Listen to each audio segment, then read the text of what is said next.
Hello and welcome back to El Podo, the Primera RFEF show where we are right in the fight for promotion now. We've just had the first round of semi-finals and it's not looking as good as we would hope it would have been, but we still have hope, if that makes sense. Joining me tonight is Liam Bambrish to talk all about the action from this weekend. Liam, nice to see you again.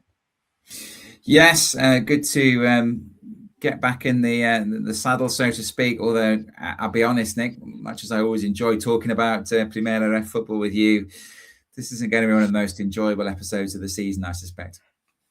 No, I think we went into the playoffs with a bit of giddy optimism. Might be the way that we'd say. Obviously, we're slightly disappointed after Jornada 38 that we had these four filiales in the semi-finals. Obviously, one of those rather controversially as well. I'm sure we'll get into the games later, but it's not been the results we would have expected or certainly wanted. And yeah, my giddy optimism now is bordering on more pessimistic hope than than anything else. But before we get into those games, obviously we in the third tier seem to see a lot of more moving around and more news.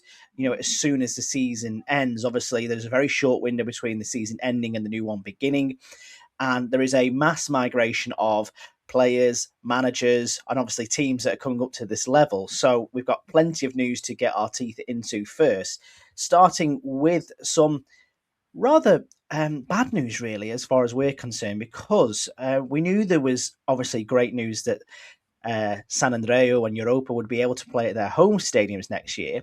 But obviously that relied on the council sort of getting their act together and, you know, getting the grass pitches down quickly. That's not going to be a job that's going to be as quick as we would have hoped. And it's been announced today by San Andreu themselves that they're not expected to start the season in the Narcís Sala, which I think is a bit of it's not great for them, really, is it? You know, at least Europa this season had the opportunity to play at home first before they could make those amendments. Now they're going to be starting away from home in a city that hasn't got a lot of options to them. Yeah, I think they may have an option lined up. I get the sense, Nick, because what they've done today is sort of said, look, rather than mess you around and tell you that we're not going to be ready for the start of the season, we'll tell you now. They pointed to a previous instance when in 2013, I think they also couldn't start the season in their home ground. There's been some fans saying, well, why don't they just play away games for the start of the season? But I don't think that's ideal either, is it? You know, the start of a new season, you've just been promoted. So I think what they're going to do is they will come up with an option. It wouldn't surprise me hugely if that option were Can Dragó, to be honest, as it's, we know it's got a grass pitch. I suppose it depends what happens with the Europa. If their pitch isn't going to be ready either, then I don't know what's going to happen. But the sense I get is that they may have someone lined up. They've talked about very limited capacity. They're going to give priority to, you know, the most loyal fans, you know, in terms of who gets access to tickets. Because, of course, this is going to be a really big deal, playing in Primera Federacion. And we know that San Andreu have got a really hardcore fan base, as, of course, of Europa. But you're right, Europa started at home and had that great 6 months at Nou Sardinia. That's not the way that I think it would seem that San Andreu can't look at it that way, can they? Because the pitch is already being dug up as we speak. So, or if it hasn't been done already, that it will be soon. So they can't start playing at the start of the season on the AstroTurf and then change things halfway through the season. So yeah, it's unfortunate. But I suppose the key thing here, Nick, at the end of all of this is that they will be playing at the Narcís Sala later rather than sooner, but they will be playing there next season, and that's great news. Yeah, they're hoping that the delay isn't too long, isn't it? I think sort of has been bandied around as maybe as 1 to 2 months is sort of like the hope there. And you know, with the support that these two clubs are getting, Liv, you know, why not Montjuic? You know, get up there at the top of the hill. You know, it's a big enough stadium. You could get some extra bums in seats potentially. Do a bit of an offer. You know, I reckon they could both do it if they really wanted to. But I think Can Dragó getting an extended lease of life is possibly more affordable to both teams. Let's put it that way.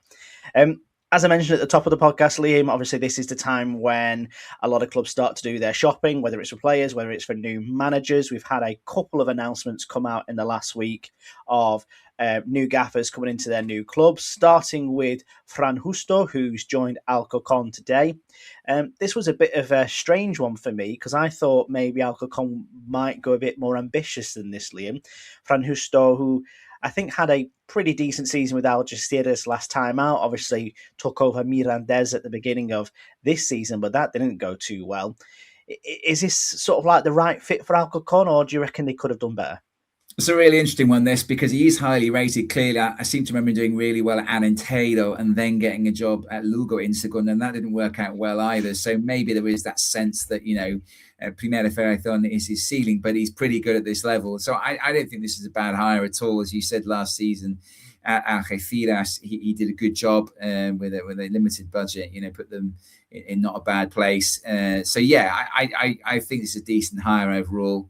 And I don't think we should read too much into those two spells in Segunda with Lugo and Mirandés. I think he's a better coach than that, and I hope he shows that at Alcorcon, which is a club for which we have a lot of time, and not just because of their lovely kits this season. Yeah, I think this kind of goes pale in the opposite to what they've done in the last couple of seasons with Pablo Alvarez, isn't it? They've gone for a somewhat proven and experienced manager this time. So I think maybe they're hoping that he can, give them that bounce and get them more towards the playoff picture this season, because the last two seasons have been quite disappointing from a Alcorcon perspective. Another manager who obviously tried to make the leap up into the Spanish Segunda last season with Huesca, another relegated side who are joining us for next season, was Sergio Guillo, previously of the parish of Merida. He's been announced as the new Real Murcia manager, which I think shows that Real Murcia are looking to learn from their errors, looking to put a marker down very, very early for next season. That's quite a decent hire for them, isn't it? And I think it's a good fit for him. Yeah, I think it's a good one. I think, as you said, he did a good job at Merida. I feel a little bit sorry for Curro Torres, who came in and steered Real Murcia away from danger. There was a fear at one stage they might end up back in Segunda Federacion, but he did a reasonable job to make sure that didn't happen. But yeah, they've gone for Sergio Guillo, which is, in terms of his recent form in Primera Federacion, feels like a really, really good hire to make. I don't think we want to talk too much about the makeup of groups yet, because we don't even know. But what we do suspect is that Real Murcia are going to have some fairly formidable opposition. So it's a big job for him, to come into. It's a massive club with huge expectations. But yeah, what we've seen of him at Merida, it remains to be seen if he can manage greater resources at Real Murcia and deal with that pressure of expectation. But certainly he seems to me to be a good fit for the club if he can produce the sort of football and the sort of performances that he managed to get the Merida team to play. Yeah, and I think a couple of changes upstairs as well, hasn't there been, for Real Murcia? So wholesale at the club at the moment, essentially to avoid a repeat of what they saw this season, because I know me, you, Tom, and I think anybody else that has any kind of interest in Primera RF had Real Murcia finishing where they finished absolutely nowhere near their expectations this season. So I think it's very much a wake-up call for the club that, falling through that massive trapdoor of 5 clubs that get relegated down to Segunda F is a real possibility for anyone, and that despite how big you are, it doesn't mean you can't get caught in that vortex and potentially go down. So I think Guillo is definitely the kind of manager they need to have them operating at the right end of the table this season, which will be very interesting to watch. The other last piece of managerial news, Liam, is one that I think we're a little bit sad about, really, because, we have grown a bit fond of Real Avilés Industrial. I think it's incredible that they've managed to remain at this level for next season. And I'm sure they were counting on, or at least hoping, that Lolo Escobar, who has helped them remain in the division, would stay on for a little bit longer. But it's been announced he's moving to pastures new. Nowhere confirmed yet, but there are rumours. Yeah, I think he came in to do a job, didn't he, Lolo Escobar? He came in to keep them in the division. We felt that Danny Vidal was a bit hard done by to lose his job there, but Escobar has kept them in Primera Federacion. Not so long before that, Mario Simon left Unionistas. Now, nothing's been confirmed yet, but we know that Lolo Escobar has managed the other Salamanca side a few years ago, and I think he seems to me to be quite likely to be heading to Unionistas, but nothing confirmed at this stage. But yeah, from Real Avilés Industrial's point of view, the pleasure of remaining division on that last day of the season slightly tempered now by having to find another new coach. But I'm sure they'll come up with a decent name, and of course, the fact they've stayed in division will mean that they've got much more pulling power than they might have had if they'd fallen down a level again. So yeah, disappointing for them, but I'm sure they'll bounce back from it. Yes, absolutely. And Mario Simon, as you just mentioned, obviously also announced that he was leaving Udinese. I think we covered that slightly last week, but he's not the only one who is heading through the exit door, unfortunately, from the brilliant fan-owned club in Salamanca. The aforementioned Murcia are doing their shopping early, and they've gone for one of our favourites, haven't they, Liam? Victor Olmedo. Going home, I believe. I think he's from the area of Murcia, isn't he, if I remember rightly? Yeah, Victor Romero first appeared on our radar, didn't he, playing for Yeclano Deportivo, and that's obviously down that way as well, and a fantastic move for him. And this is the nature of the beast, isn't it? If you're a fan-owned club and you don't have a massive investment fund behind you, it's incredibly frustrating, I imagine, for the sporting director, Antonio Bath, who's made some brilliant signings last summer. But I saw a graphic a few days ago saying that there's only 2 players under contract at Unionistas for the 26-27 season. Neither of you might heard of. So, that is the nature of the beast. This level you talked about on the show about how there's lots of movement, in the managerial situation, and there's also lots of players going to different places. It's because Primera Federacion clubs can't afford to hand out multi-year deals.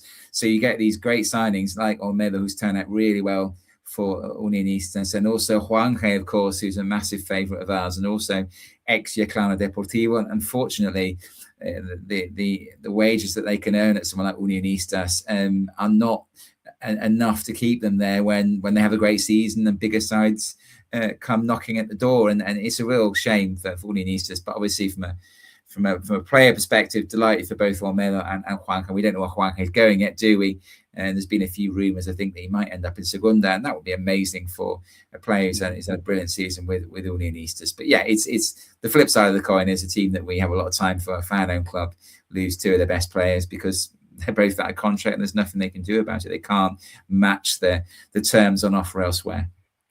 No, absolutely. And I think if Juanje does get a move to the Spanish Segunda, he joins the impressive roster of players who we've been championing all season to go and play that level as well. All the likes of San Bartolome and co. So yeah, I'd really love to see him playing in the division above. And I genuinely think, and I'm sure you agree with me, Liam, he has got the potential to be a world beater in the second tier as well. And I'm sure you'll get to enjoy talking about him every single week on our on the other podcast as well, the Spanish Segunda show. So much to be discovered there, which is quite good.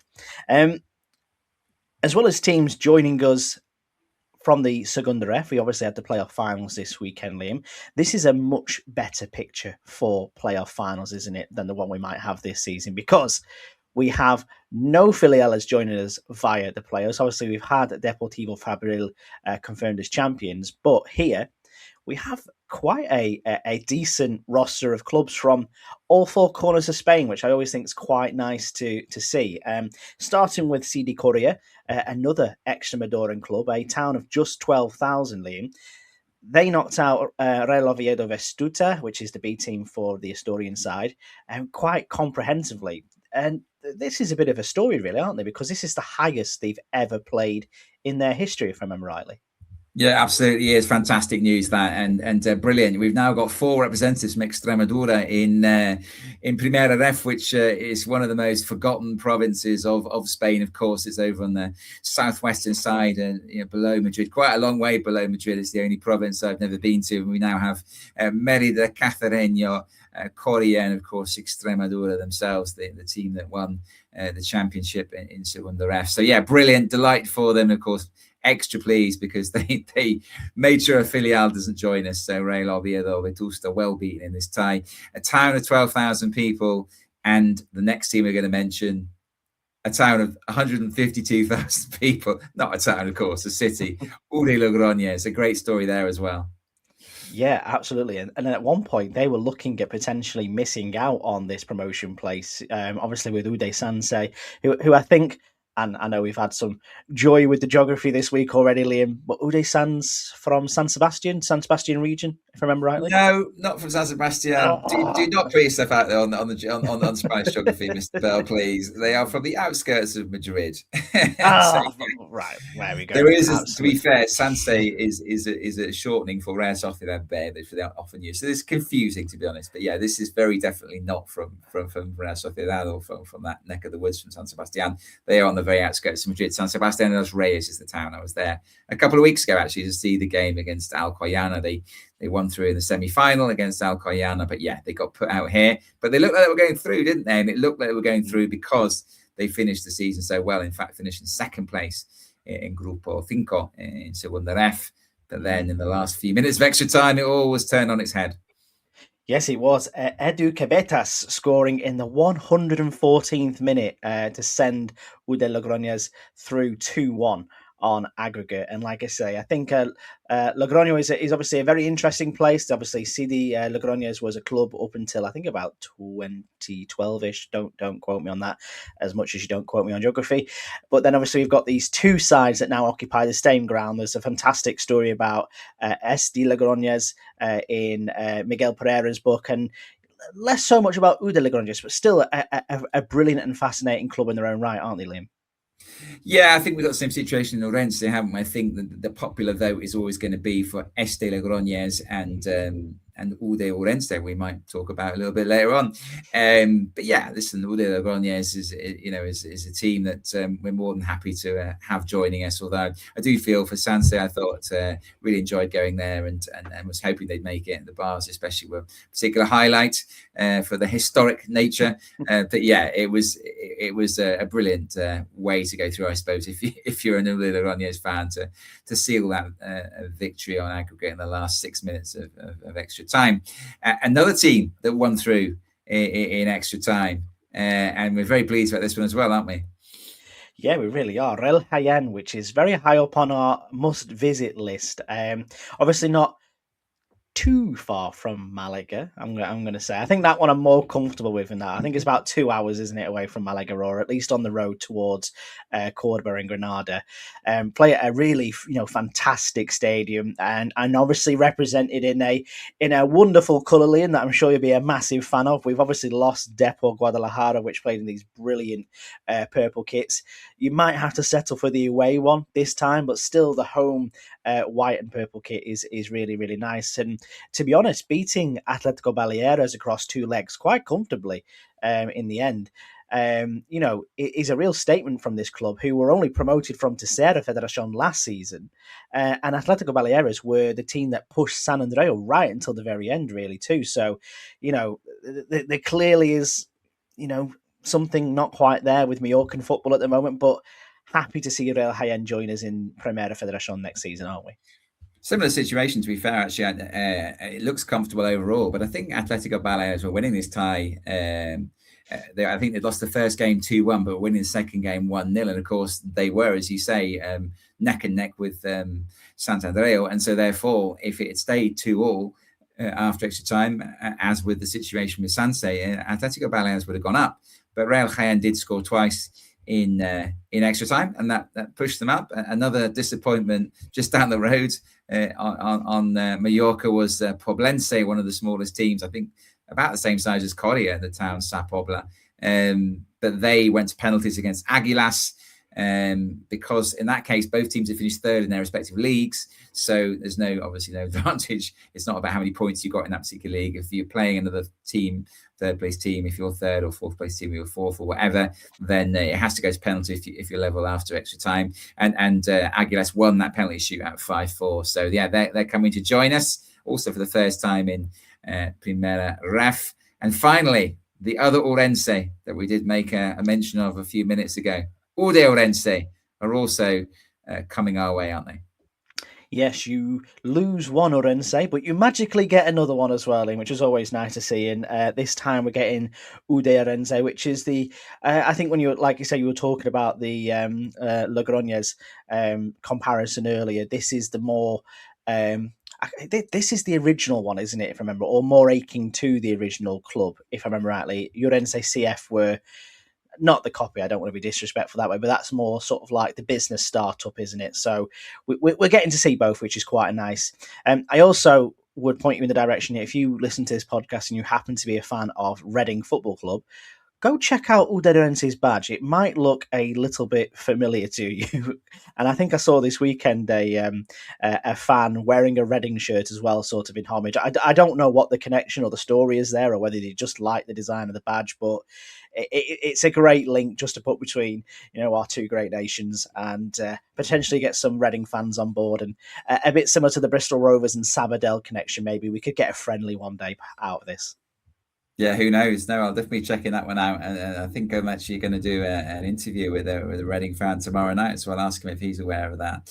And just a quick roundup of some of the stats attached to the Segunda Federacion playoff finals, or the whole playoff series that have happened over the last few weeks. Only Santandrea were promoted from Group 3. None of the other teams in the playoffs made it. There were 3 teams promoted from Group 4, which is traditionally one of the strongest groups. I remember when Yaclana came up, I think 3, if not 4 teams come out that year from Grupo Cuatro. So that's a really tough group. It's looking like a really good group again. Next year, no second place team was promoted, which is incredible, isn't it? So all 5 second place teams missed out. And of course, as I already mentioned, 4 teams from Extremadura in Primera Federacion, joining the 2 that are already there, Merida and Cacereño, Coria and Extremadura. And the only other team we need to mention, I suppose, is joining us now that the full lineup is complete, is a sad one, because it's Mirandés who are dropping out of Spanish Segunda to come and join us. They had a winner-takes-all loss against Leganés at the weekend, and a club for which I have a lot of time. I'm quite looking forward to seeing them, obviously, but it'll be tinged with sadness because it's been brilliant to have them in Segunda, and it's a great shame that they're coming down. Yeah, and especially after the season they had the year before, when they were, a game away from, reaching La Liga for the first time in the history as well. It's a shame to see them obviously go completely the other direction this season. But, Mirandés are a very strong, resolute club. They have a way of working, a way of doing things, and no doubt that they'll look to reset this summer and have a go again and getting back into the Spanish Segunda, of which they've been. You'll have to maybe tell me how long, Liam, but, considering the way they operate and the size of the club, they've been punching well above their weight for quite a long time in the Spanish Segunda, haven't they? They have, and I suppose that model now needs to come into question. Are they going to go with a more that's been very based on loanees from big clubs in the region, a lot of Athletic Club players and Real Sociedad, and that's been the way they've operated. Some Girona players, if I remember rightly, as well, from their from their squad. So do they now go for a more sort of sign everybody and sign them on permanent contracts? And we've just said, of course, that if they do that in Primera Federacion, they probably only can sign them for a year, because generally clubs don't have the finances to sign players to multi-year deals. So that'll be an interesting one to work out. But it's a brilliant town and a brilliant club. So it's a great shame to see them with us, but I will make the most of it while they are, and hope that they, in the meantime, can get themselves sorted and competing at the right end of the table next season. Talking to compete at the right end of the table, should we move on to our 4 playoffs games? Absolutely, let's do that. Let's start with, let's alternate between the games that I know we were watching this week. And I know that on Friday night you tuned into Real Madrid Castilla against Sabadell. Quite an interesting matchup here as well, considering that Real Madrid Castilla, I think we're both still of the opinion that they shouldn't be here. I was still hoping that Pontevedra would get a reprieve, but unfortunately they didn't. Unusually, 250 travelling fans managed to get to this game as well, Liam. Obviously, the usual offer is less than that, and at a very high price at the Alfredo de Stefano as well. Florentino Perez made an appearance. Obviously, he's on the presidential election campaign, so surely he's got to put in his token visit to the B team to make sure that he gets the votes from there as well. And quite a well-attended game for this one, really, too. Obviously, Sabadell without Ferran Costa after that red card in the previous game against Atletico Madrileño. And to be honest, it felt straight from the off here that maybe Sabadell weren't quite at the races, were they? I think the problem is that you look at Sabadell's record this season, Nick, and it's been built on defensive solidity, hasn't it, really? So you go to a match away at Real Madrid Castilla and you think to yourself, right, listen, let's just keep this tight. Let's be hard to break down, because we've shown we can do that consistently this season. Let's not play for a 0-0, because I'm sure they weren't that negative. But I think that was the focus. And I don't think that's the way to play against Real Madrid Castilla, and I don't like to tell Ferran Costa his job because he's done a fantastic job this year. And what do I know? I'm just sitting in a comfortable chair back in Manchester. But yeah, for me, I would like to have seen them be a little bit more, just a little bit more forward thinking. I thought they started the game really well, but it was literally just the first 5 minutes or so. And after that, I just felt like it was only a matter of time before Real Madrid Castilla managed to pick a way through. I have to say that one of the main people who was involved in that process or trying to break down that defense is somebody who, for me, should not have been playing in the game at all. And that, of course, is Thiago Pitach. Now, yes, of course, he has played for Filial already this season. He's played a number of games for them, but he's been with the first team for the last 3 months. A lot of Real Madrid fans feel he should even be going to the World Cup. He's been that good for the first team. Mm-hmm. I just think it's just another example of how utterly distasteful it is to have, these Filiales playing alongside proper teams. Oh, it's absolutely ridiculous. And, I was listening to the arguments that, Thiago Pitach should have been over Gavi in the Spain squad going to summer. And, a lot of people remonstrating that should be the case. And he would have been, the sole Real Madrid player to be on the plane if that was the case. But the fact he's managed to then drop down after spending, basically since Alvaro Arbeloa took over from Xabi Alonso, in the first team, training with the first team, starting games the first team, there needs to be a cut-off at some point where you say you can't go back. And, the same could be said against, Cesar Palacios. Obviously, he hasn't played as many games for the first team, but he's been training with them week in, week out. And, the fact that he's getting linked with a move to Como to potentially replace Nico Paz shows you the quality and the regard he's held in. These are players that should not be playing against Sabadell in a playoff semi-final when there is so much on the line for a club that really, really would benefit from promotion, and a club where it simply, will it really be a drop in the ocean if they got an extra €7 million for being promoted to the Spanish Segunda? I don't think so. It's daft, isn't it? Yeah, I can't be done with it. Unfortunately, we always have at this time of year people saying, "Oh, well, they've played too many games for the first team, and so they shouldn't be allowed to play for Filial." But it's a complicated situation. But essentially, they're called equipos dependientes. They're not really filiales. They're always referred to as filiales, but they kind of retain a different status, and that means that these rules that they apply to you've played too many first team games, so you can't play for the B team, don't apply. And that's what we've seen, of course, down in Real Betis. Garcia playing an awful lot of games for their B team to try and keep them up in the division. I can't be done with it. I don't think it's right. Exactly as you say, there should be a point at which, you go to the first team, you play, let's say 5 games to the first team, you don't come back. Anyway, we could go on about that all night. So let's move on to the game itself. I thought Foley didn't have his best game, if I'm honest. I don't think you could blame him for either the goals. I think the second goal, it bounces just in front of me. Can't do much about that, ironically, by Palacios. It's a lovely finish from him, but not really closed down quickly enough. You just can't let somebody of his ability run at the back four and have a free shot from 20 yards out.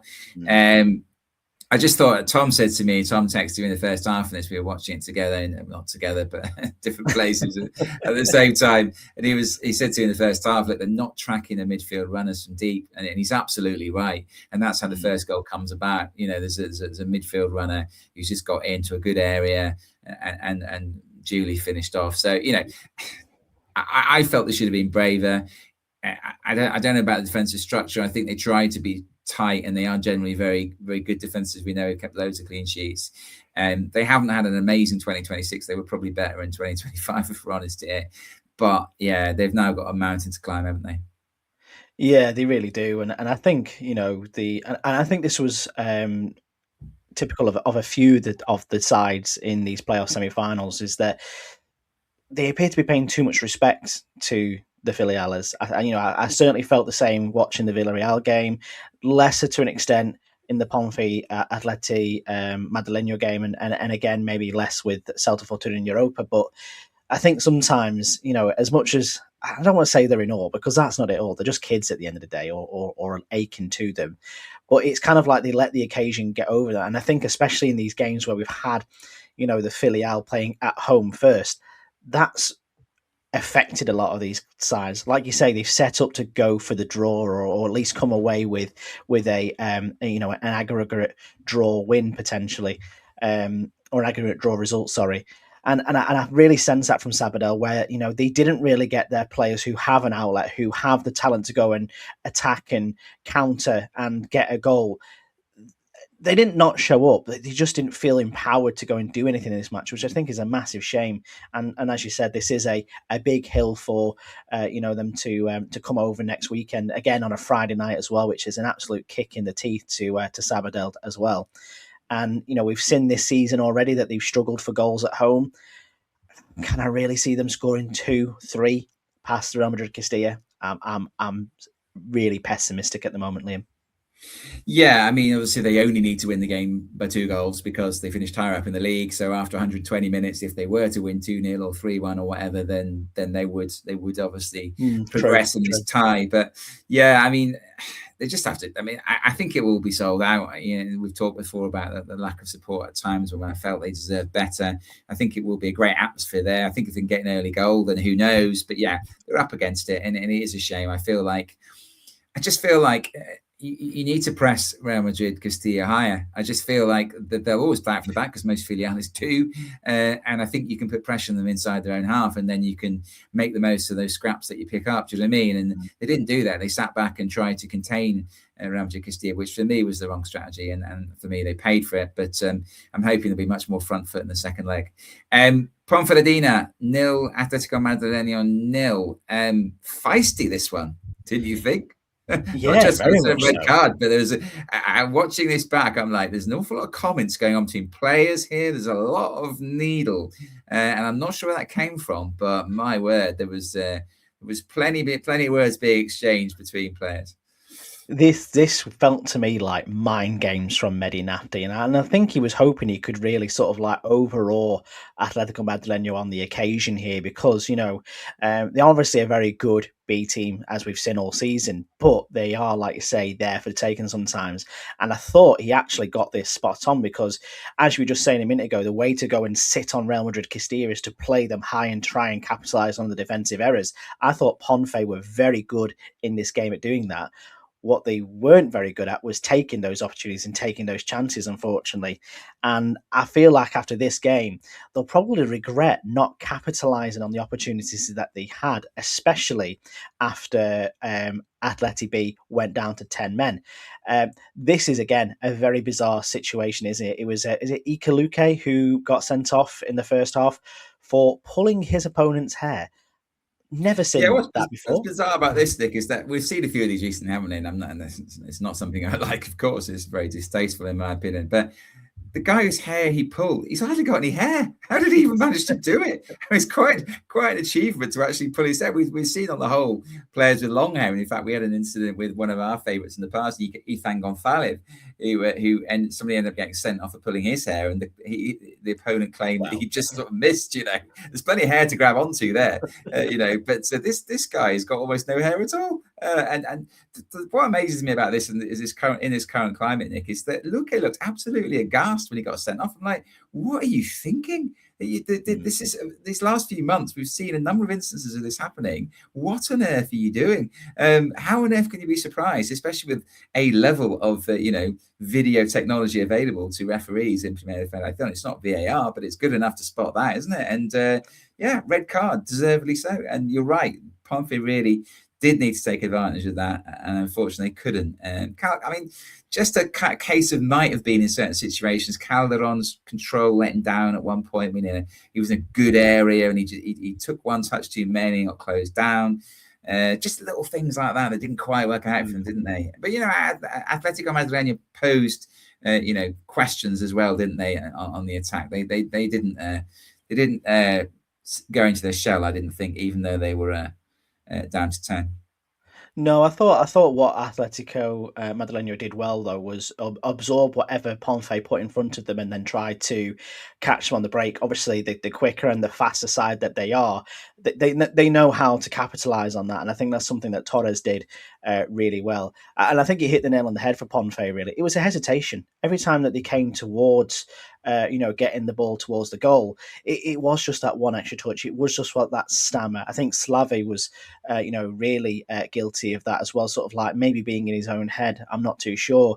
And I think that's telling, the fact that both goalkeepers didn't really have loads to do with this game. Only 3 saves each in this match, and none of them, sort of really memorable either. I think the save. I think Prieto save from Llorente is a decent save. I mean, it's a good hit from Llorente. I think he's a decent player. The Atleti being number 9. But yeah, I agree. Overall, you look at 6 shots on target the whole match. I mean, Keita had a great chance, corner from the right, and he just can't. It sort of hits him, and he's only about 3 or 4 yards out. He stood on his own. You're like, oh, come on, you've just got to get half a decent contact, and then you score. And there were a few of those for Pompey. So yeah, I agree. There weren't loads of clear-cut opportunities, but yeah, I'm surprised it ended 0-0. There were good enough chances that I thought there was one last-ditch tackle from a visiting defender, which won't count as a shot on target because he didn't get that far. But it's a great opportunity for Pompey with a last-ditch tackle that denied them. So I think 0-0. I've seen a lot worse 0-0s than this. And as I say, I think the second leg will be quite feisty as well because these two teams, they haven't spent that long together. Let's not forget they're in different groups. So they've only had this first game. They don't seem to like each other already. They have not got on well from whistle number 1 here. So I think it's going to be quite a tough little second game. It should be interesting. No, I was going to say, I think they've only played each other, I think I want to say 10 times across their history. Obviously, they probably don't come across each other, but Pompey have only got 1 win against Atleti B, which I think, if I was to ask you now, Liam, obviously, I get the sense that the occasion was really good. Do you think Pompey and Nafty will regret potentially not going into this next game with a 1-goal lead, especially knowing as well that Atleti have got the benefit of that that position that they finished in third place? Yeah, I think they needed to take a lead down to Alcalá de Henares for the second leg. But you know what? Pompey are pretty resolute defensively. They don't win many games by many goals. They've won quite a few games 1-0 since Meli Nafti came in. Do not write them off just yet. But yeah, and of course, Luque being suspended for the second game will not help Atleti Bay's cause. But yeah, it's in the balance. You have to favour the filial, unfortunately, in this situation. But I think Pompey are still in with a chance, certainly. Yeah, and hold fast as well on where they're going to be playing this game. I'm sure I saw something that they're not going to be playing at the training ground for the next match. I don't know if they're playing at the Metropolitano. I don't think so, because I think that's a concert arena at the moment. But I don't know if you've heard anything about this, Liam. I'm sort of like maybe speculating here. No, I think you're right. I think Bad Bunny's playing at the Wonder. That's it, yeah. So you can't turf out Bad Bunny for a semi-final second leg. I think you should. I would. Come on, priorities here, lads. But I don't think Bad Bunny's going to give up his position there. There is another ground they could play at. I'm not sure. Yeah, I've heard it mentioned that they might play somewhere else. I haven't checked that too carefully, so we'll see where it ends up being played. It might not be played in Alcalá de Henares, but wherever it will be played, it'll be played in the Madrid area. And Pompey will no doubt have a limited number of tickets because that's how filiales work. So let's hope they can go down there and cause a little bit of a surprise. And we will be saying the same, will we not, about CE Europa, who've also got the same task ahead of them to essentially win away from home in the filial stadium after their 1-1 draw against Delta Fortuna this weekend. Yeah, and to be fair, out of all 4 performances, I think Europa will probably be feeling the most disappointed in the fact that they really took the game to Celta Fortuna here. Bear in mind, this is a Celta Fortuna who have chased Tenerife all season long, and again are a strong filial. I think from this, they'll be very disappointed, though, Liam, to concede the goal when they did. But for large portions of this game, they were brilliant, weren't they, at the Candrago? Yeah, I thought they were excellent. I really, really feel from this game. I totally agree with you, Nick. Of the 4 non-filial sides, they were putting by far the best performance. I thought they contained Celta Fortuna pretty well. I remember seeing Guadalajara do a very similar job against Celta Fortuna early on in the season. Maximum concentration, good structure. Celta Fortuna will pass, but they kept the shape really well of Europa. But crucially, they also were more adventurous in an attacking sense than Sabadell, for instance. And again, we always talk about, Jordi Cano, but, there's some lads in there, Bacas, Meshak, Jay. These are all really decent players, and they're not names that we always, pull out of the hat when we're talking about Europa. Two players that we do, of course, is the aforementioned Jordi Canna. How can we not mention him every time we mention Europa? He scored a goal pretty much, hasn't he? And Gailan, who earlier on in the season was linked with a move to Segunda, didn't happen. I mean, again, he's one of those. He's quite gangly, isn't he? He always looks like a little bit of an uncomfortable footballer. But my goodness me, he is a player. And the assist for this goal for Jordi Canna is absolute beauty. So, you know, I thought there was a lot to like about this performance. I have to say, though, our hero, to a certain extent, Canna, he must be regretting that chance at the start of the second half, don't you think? Yeah, absolutely. And I think, like you say, you've got to applaud Cano for the way he's adapted to life in Primera Federacion. I'm again going off the top of my head, but I think that was his 26th, 27th goal of the season, which is, you know, incredible numbers for a player who was, you know, in the Segunda Federacion last season. I think you're absolutely spot on, though. There was a massive chance in the second half for him to double not only his tally, but Europa's lead. And this will be the difference going to, I think they might be playing at the Abanca Balados, if I remember rightly. But, you know, it would have made the situation a lot more comfortable, wouldn't it, for them? Obviously, we don't want to put like a blame on him. You can't, you know, give criticism to a player who's scored that much, and you know, he's one of the main reasons why Europa are where they are this season. But like you say, it should have been a finish. He scored a lot more harder chances. Let's put it that way. Yeah, I totally agree. And you're right. We mustn't criticize him for it because he's had an amazing season and he's crucial, as you say, of course, to their success. But yeah, he will feel after. I'm sure he'll set high standards for himself, and I'm sure he will feel he hit the target, but he didn't get the power he needed on it. And yeah, that chance went begging. And of course, that was doubly painful for him because in the 99th minute, this is so unfortunate. A cross from the right, it deflects off a Europa defender and it loops up in the air and falls sort of right on the edge of the 6-yard box. Fleddy, I think, has to come out and try and catch it. He doesn't quite get there. He's under pressure from Samoa. He gets something on it, and it just loops up from off, I think, Fleddy's left arm or something. And Antagnon on the spot straight away chips it over him. And there's even an Europa defender on the line who almost clears it, but can't quite. And it goes in via the underside of the bar as he tries to clear it. It's already over the line, of course. Yeah, really, really tough blow to take for Europa. And as with, you know, the other game where Ponce are going to the filial, you know, and knowing they need to win the game, you have to fancy Celta Fortuna to get it done, especially as Europa are not great on their travels.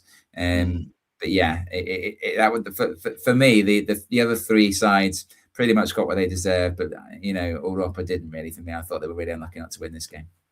No, and I think just maybe from a comical perspective, has Fleury dyed his hair? I thought he was wearing a cap for a large portion of this game, and I was almost ready to applaud the fact that goalkeepers wearing caps are making a comeback. But then I looked closely; he's actually dyed his hair half and half, which has no input, obviously, on his performance. I think, but why? Very, very bizarre behaviour potentially, but yeah, we'll see if he can keep it up for the away leg. Like say, I am very much all my eggs in a basket for Europa. I would love to see them go there and get a result, and hopefully come away with a place in the finals as well the weekend after. Some bad news in the final game we're talking about, Liam. Zamora again were kind of our hope for a decent performance in these playoff semi-finals. The form hasn't quite been there as of late, but you know, I thought Villarreal B might be there for the taking. This game was over after a quarter of an hour, really, wasn't it? It was, I'm afraid. I mean, I think Mickey Codina was missing for Zamora. He's a really good defensive player. He's also a really good attacking outlet in their defense. And yeah, I'm not saying it was all about him. I'm not saying that Eric Ruiz was the only one responsible for these first two goals. The big issue here is just essentially the movement, the pace with which Villarreal attack. They've got some really good, tricky players. Eric Ruiz, for me, his strength is not in his foot speed, if I'm honest. And he was one that really stood out, struggling in that first 15, 16 minutes. And you know, they scored twice, Villarreal B, and Zamora got better after that, but it was too late, wasn't it, really? The game was done and dusted, and I don't know, I just feel like Zamora have got a long way back, and you've got some stats, haven't you, in terms of how they performed on their own patch in terms of needing to score 2 goals. Yeah, I think that's going to be the big issue, isn't it, for them? And I think, to be fair, you know, I criticised Villarreal B for maybe not being the go-to team in these playoff semi-finals, but they really stretched Zamora in this game, which is something that Zamora have been quite good at doing themselves so far this season. But when you see Danny Badesca, the right back, making this absolutely power driving run for the first goal, then you know that it's going to be quite a tough afternoon if you haven't quite got the legs back there to keep up with them. But yeah, going into this second leg, I thought certainly in the second half as well, Zamora made a much better account of themselves. I think Fermin Sabron, true to character, had a pretty decent second half as well, and it could have been a lot worse than 2-0. But as we've mentioned here, their goal records at home is averaging about 1.5 goals per game, which, when you've got to win by, two goals, I think this would be. Obviously Zamora it's finished two, because higher. they're obviously the higher ranked side, so they need to win by Yeah. 2 clear goals. But as you say, to do that, they've got to score more than the average goals that we score a season. They've also got to do that against the Villarreal B side, who are one of the best sides away from home in the division and one of the tightest defensive teams away from home. So it's a big, big ask for Zamora. It'll be interesting to see. I mean, he's always obviously only played with the one striker. He started with the Sadi, brings on Carbonell. That's his standard modus operandi. It'll be interesting to see if needing 2 goals, whether he starts both of them, because he probably won't, in the sense that he's always played 4-2-3-1. But, they do need an early lift in this game. They do need to rattle Villarreal a bit early on, I feel, and he might look at that. But, it's a big ask, but let's hope it's another one that we're keeping our fingers crossed they manage to turn it around. And they have got history on their side, because 2 years ago they were playing Sant'Andreu in the Segunda Ref playoff final, and they were 2-0 down after the first game, and they won the second game 2-0 and got promoted accordingly. So let's hope, although this isn't to get promoted, let's hope the history repeats itself in Zamora. Yeah, they really need the crowd to turn out to Ruta de la Plata, and let's not forget, when they did that against Udinese recently, they did score more than 2 goals in that game as well. Scored 2 goals, but still, that's all we need. Just 2 goals. That's all we want. They'll be able to get through it, won't they, that way? So, but yeah, I completely agree with it. If they can go attack heavy, and you obviously have the fear that of being picked off, one by one with a weaker defense, but if you look at it going out anyway, why not go out swinging, I suppose? And they have got the players as well, in order to have a pretty decent effect. And, how good would it be to see the likes of Chris Ramos and Kiki Marquez in those playoff finals replacing Segunda as well? So fingers crossed. I think, like I say, hope is slowly being restored. The optimism is being topped up at the more we speak, Liam. But as things stand, I think, is it fair to say that we are looking at a potentially all 4 filial finals for this one? And what does that mean for Primera F and ultimately for Segunda as well? With your foot in both camps, it's not a great advert, is it? It's not. It's a quite depressing prospect, I think, as you say, both from a Segunda point of view and also, from the fact that when push has come to shove, these 4 filiales are just too strong in some cases, because they brought players back from the first team squads, and it's always going to be an issue. And unfortunately, no one who can do anything about it really cares. They're quite happy for the status quo to be maintained. Us as fans hate it. We want to see a league of B teams all to one side, and I think everybody, or nearly everybody anyway, outside of the clubs that have these B teams in the league, would agree with that. There's 1 or 2 that feel it helps the progression of the Spanish national team for these B team players to be playing a decent level, amongst other teams with few resources, in the 3rd tier and 4th tier. But they're very much in the minority. But we're stuck with it, aren't we? So we just have to hope that, from our perspective, that at least for the good of the division, as you say, Nick, for the good of the division, some of these teams manage to conquer the odds that are against them at the moment. Yes, I feel like a rousing speech could be made here, addressed directly to the fans of Sabadell, to Zamora, to Europa, and to, what was the other team, Ponferradina, to say, right, the very fabric and the very foundation of this league is resting in your hands. We need you to go out and perform. We need you to bring home an emphatic result, because if we don't, God knows what we're going to talk about for the last 2 weeks of the season, because I don't think I can do a podcast talking about 4B teams in the finals, Liam. We might have to think of an alternative provision for those 2 weeks with just a mere mention of what the results might be, but we'll leave that to the logistics and planning department. The games this weekend spread across the weekend as per usual. Game on Friday night, game on Saturday. I think 2 games on Sunday as well. So make sure to keep your eyes and the results out for those. We'll keep you up to date on social media as always, and any latest news and any latest transfers or managerial changes will be across them too. I'll say thank you to Liam for joining me once again to talk about Primera Federacion. Been a pleasure. As always, a pleasure too. And to you guys at home, muchos gracias once again. We'll see you again this time next week. And thank you very much. Hasta luego.